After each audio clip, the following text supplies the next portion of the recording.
Hello friends, welcome.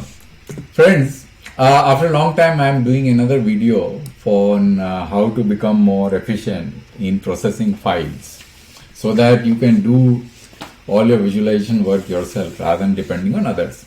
Friends, the biggest challenge that we face while using data which is available in the public domain is that the data is not structured in the proper manner so that we can use it efficiently, quickly into all our visualization tools. And those data is full of cells which are merged together. There are gaps in the line, there are descriptions, many unstructured ingredients in the data makes it completely impossible to manage that data using conventional way.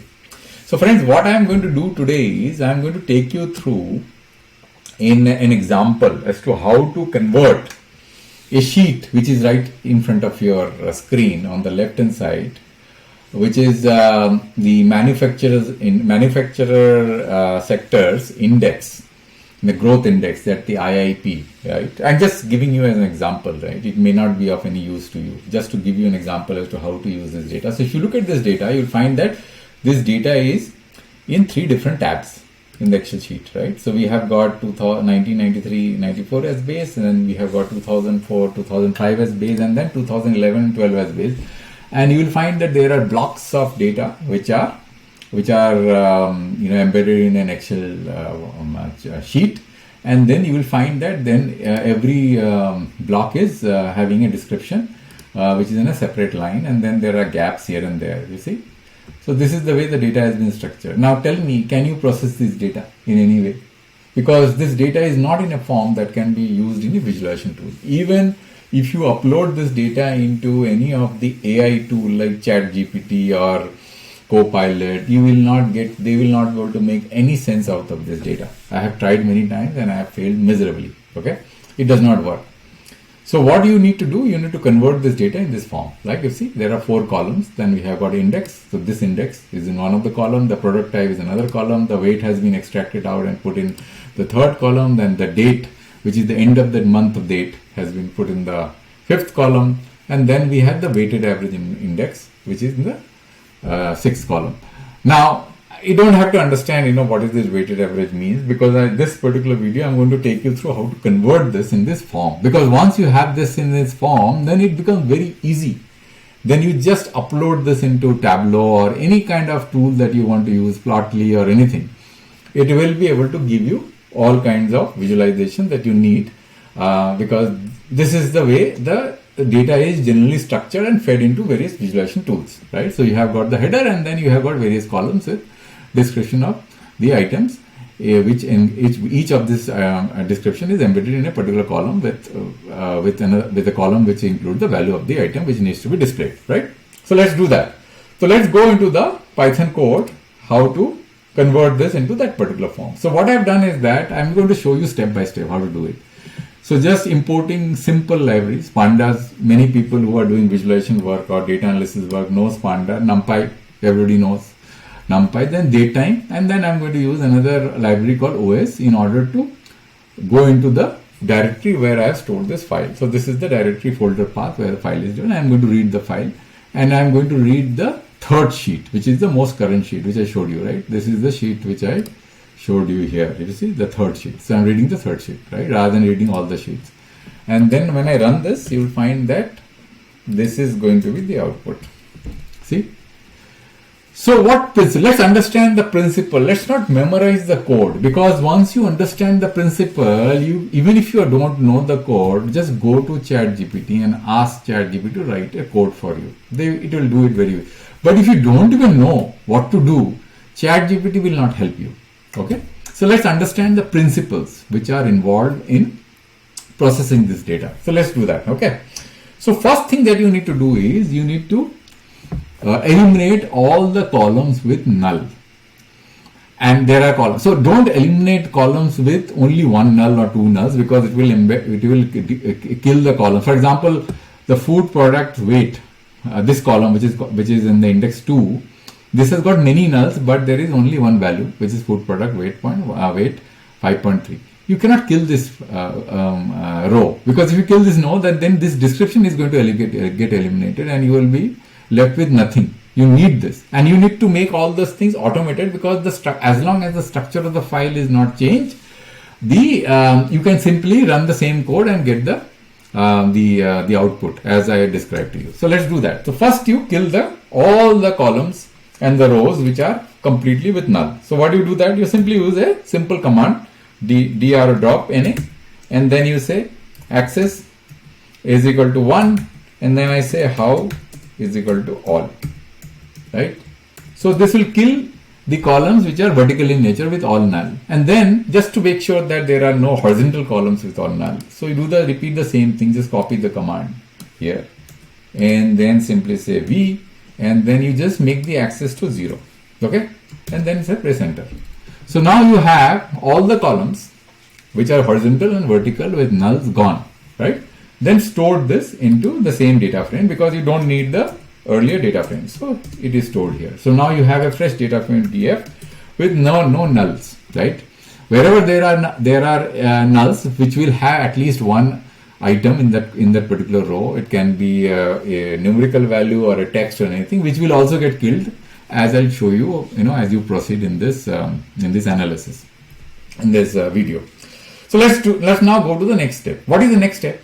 The next step is to extract out all these things, these food products, because if I do a head of 55, let me do a head of let's say 50, then you will find that these are descriptions, right, which are describing that particular block which has got blocked into this particular cell. So you see beverages here, tobacco here, textile here. So you have to extract out. So how do you do that? What is the general logic that you're going to use in order to extract this? The general logic is that you will find that every description value which you want to extract and put it in a separate column, you will have a null value adjacent to that particular column. See, there is a null here. Similarly, there is a null here. You see, there is a null here, right? So there is an AND here. So what you have to do, you have to basically do what? You have to take these two columns and process it in a list comprehension. So I'll show you how to do it, right? So open a empty list, and then what I do is that I just take out these two columns, okay? So I'll just put it here. I'll go slow because I don't want to do it fast, so that you understand. Even if you don't want to watch the video, whatever is useful to you, you can watch. I don't want to hurry it, otherwise this usefulness of the video is going to get lost. And I'm doing it ground up. I'm not listening to any code. I'm not going through any recorded code or anything, okay? I'm just going step by step, as I will do as I progress in this processing which I want to do. So first I open a list comprehension. So list comprehension, then I closed it, and then since I am processing two columns, I will have to use a function called zip, right? So I'll use zip, and then what I will do, I will extract out individual element one by one. So I'll say x and y in zip this, right? And then what I have to say, in order to ensure that without any processing this works, I will create another list within this list and say for xy in zip this, right? And I said simply enter. So if I press enter here, okay, so there is a problem here. Let me just, sorry, I'm very sorry. So df I forgot to do df here, okay, because I have to extract this. Now it's going to work. So now it says zip df unnamed 1, df unnamed 2, and then so it will work, right? So you see both of them have been extracted, right? You see they have been extracted out in two different. So this is another list within this list comprehension. So simple, what I'm doing, I'm using one of the columns, another column, and extracting the values one by one using this for loop, which is within a list comprehension. So what I need to do now, I have to check for null, right? Wherever there is a nan, see nan, I have to check for nan. So as soon as there is a nan, I'm going to extract that value in that particular column, which is the column number 1, and isolate it, right? That is a simple thing which I have to do. So let's do that. Let's check for that. So what I have to do is this simple thing. So I'll say y is what? Because x is what? The first column, which is unnamed 1. So x, I need x. If what? If str, reason I'm doing str is because I want to see nan, right? If I don't do str, it's not going to work. So I'll say stry is equal to double equal to what? Nan, right?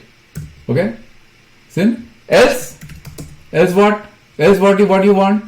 Because you need to, then you see just no np nan, because you don't need anything else. You just need to extract this particular value and put it in a separate column. So you need np nan. So np nan, right? So you'll see if I run this, what will happen is you'll find that exactly what happens, which I told you. Every description will be extracted out and put in a separate column, and then I will basically name this as what? df whatever name named earlier, so that if I copy code there, I should not have any problem. So what I did was I named this as type. Okay, so I'll put it as type. So df, so what I do, type. Okay, so I'll say equal, right? And then I say enter. So now what happened? Oh, okay, sorry. Yeah, df type. Yeah, so now what I have another column, df type, which is here. See, this is type column. Now what I have to do, since I want all these description get populated side by side against each and every row, I have to use a simple function. What is that function? This is called fill. So I'll say df type. Let me just show you how fill works. So df typ type, and then I say ffill, right? Now ffill is what? This will also have to include the axis. Now axis is embedded here.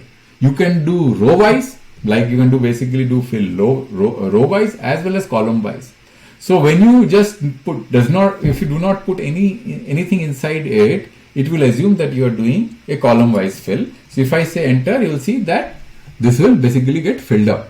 Just to basically show you again how it looked, right? I'll just take it out and I'll say Control C and see.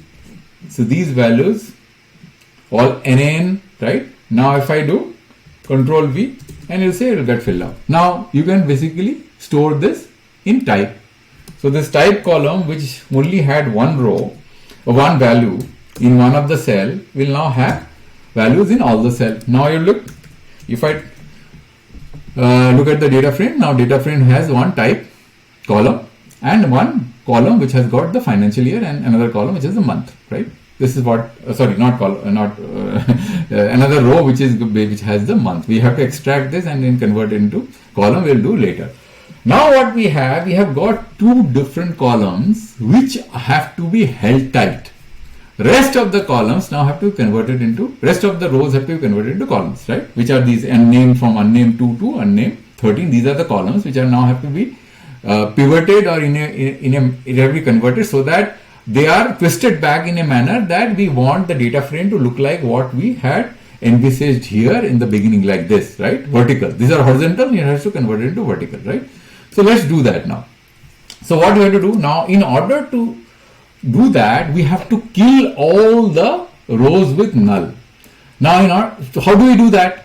You extract out those rows, those columns which you don't want to get impacted, which are what? Unnamed one and type. So what we will do, we'll set that as those as index. So we'll say set index, because as soon as you set those columns as index, those are going to be left out with any kind of drop any operation that you are going to do, right?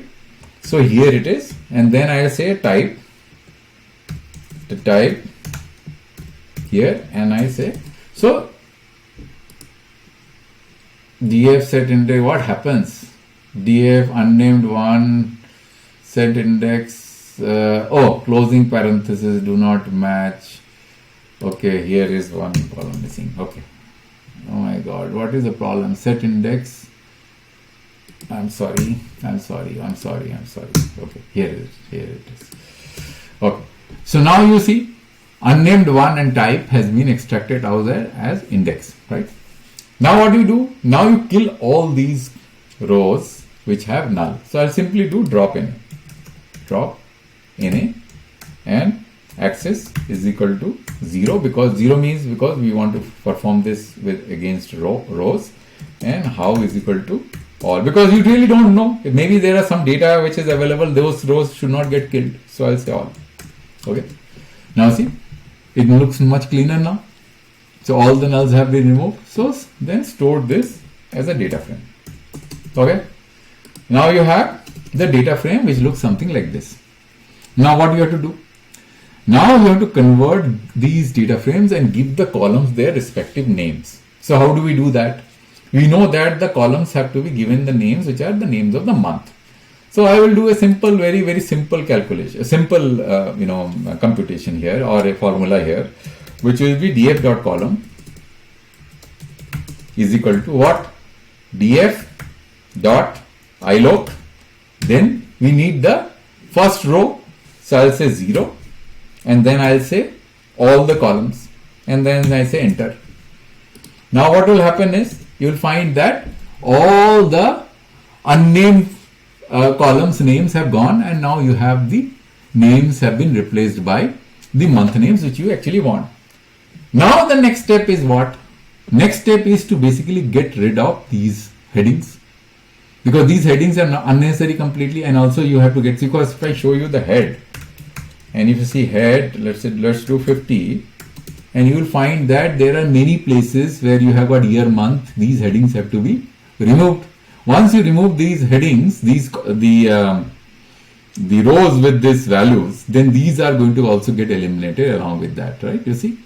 So it is also very simple to do, right? So what you can do now?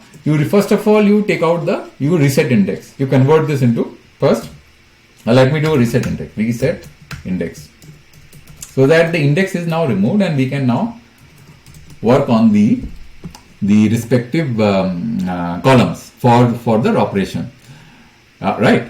Now, so what we need now? So after having done reset index, let me store this in a data frame, refresh data frame, and I say df, and now we have what? Unnamed one, right? We'll deal with unnamed one later. Let's work with this unnamed one name. We can basically change the name also in the beginning itself, but let's work with unnamed one. So let's do what the following. Let's take unnamed one and check for year, string year. So I'll say unnamed one, and then I'll say what? Then I'll say str string contains, and then what it contains year. Now if I do this, there will be a true false boolean expression. You'll see, like you see, true false. If I do again head here, sorry, head 55, let me just do 55. You'll see that there are many places we'll have trues where the rows actually contain that particular name as years, right? The word year it contains there. Now what you do, you have to filter out this data frame. Now when you do filtering, so let's say if I want to do filtering, I do df, and then I just enclose this df here, and I say press enter. You will find that only year and month are going to get extracted out. Rest of the data frame will vanish. So instead, if you want the other data frame, you don't want the year and month. So what you do, you have to invert it. So you basically use the tilde, and then you say enter. So you see, everything has gone except for the columns which are available here. So now you store this in the data frame, df. Now you have a data frame which is reasonably clean, but now you have to convert the unnamed one as fi, because this unnamed one doesn't look nice. So we have got unnamed one, we have type, and we have month. So let me convert this. So it's very simple to do that. You say rename column. What do you want to rename? You have to open a dictionary, take unnamed one, Control C, and then you say V, and then you give the name as financial year, and then you close the dictionary, and you close the bracket, and you say. So now you see the name has been converted into unnamed one, and then what I do is that I store this in a data frame, right? So now you have a data frame, right, which has got the column, first column as financial year, the second column as type, and the next of the columns as month, right? I'll just reset index so that I have basically removed this also. I'll say reset index, and I say drop is equal to true, because I don't want the index to become one of the columns, right? Now it will become pretty clean, but though this has not gone, but doesn't matter, don't worry. So we have this because now you have a data frame, a neat and clean data frame which you can work with. So what I do now, what is the next step that we have to do, right? So let me just, now you have to convert all these columns into rows, right? So how to do that? So use the melt function. So melt is called PD, MELT, and then you use the data frame df, and then you say id vars, and then you use the financial year and the type as the IDs, because they will become index, and then you say var name of these names, right? Var name is equal to what do you want to name? It will say index, and then you say var value name is equal to what? Is equal to month, right? And I press enter. Oh, sorry, ID var is equal to. So you see, now what do we have? We have one column as financial year, the next column as type, then we have, okay, sorry, they both have got interchange, right? So the var name has to be month, and the value name has to be index, right? So you see this, now you have got month and we have index, right? You now understand, and this store is this in the data frame df. Now you have a very neat and clean data frame in front of you, which is almost in the form which we have showed you. Now it is become very easy to process this data frame. Now what I am going to do is that, since this video is going to become pretty long, I will do the processing in the next part of the video, because then I can basically do this with in a peaceful manner, rather than basically hurrying in, because if once the video becomes too long, it becomes very difficult for people to watch. So I'm doing this in two parts. So part one is to convert this horizontal data frame into a vertical data frame which can now be processed easily, and I'm going to show you how I can convert all this into dates, and how can extract the weight as a separate column and product type as a separate column, and how do I calculate the index weighted average, right? So I'll do the next video. So let's basically come back in the next video for the next part of this analysis. Thank you very much for your time and patient listening. Thank you very much.